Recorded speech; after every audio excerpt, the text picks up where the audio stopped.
Europe 1. Le journal de 7h30 sur Europe 1. Roman Oquet, bonjour Roman. Bonjour à tous. Va-t-on monter encore d'un cran dans la violence? Prochain rendez-vous, mardi, le 28 mars. Acte 10 contre la réforme des retraites.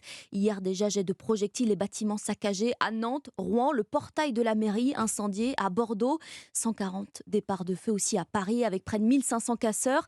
Des dérapages plus limités, en revanche, à Strasbourg où la correspondante d'Europe 1, Mélina Fachin, a suivi le cortège. À part quelques débordements après la manifestation officielle, des vitrines de banques brisées notamment, la 9e journée de mobilisation ici s'est déroulée dans le calme, ce qui n'a pas empêché les manifestants comme Katia et Jean-Marc de laisser éclater leur colère contre Emmanuel Macron. Je suis enragée, je ne sais pas ce que je ressens. C'est de la provocation.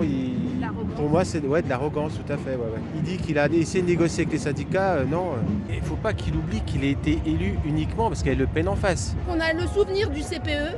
La loi était passée, mais ils l'ont quand même retirée. Léa, elle aussi, veut encore y croire, malgré le passage en force du texte. En fait, on ne pensait pas qu'on allait passer si près de l'adoption de la motion de censure.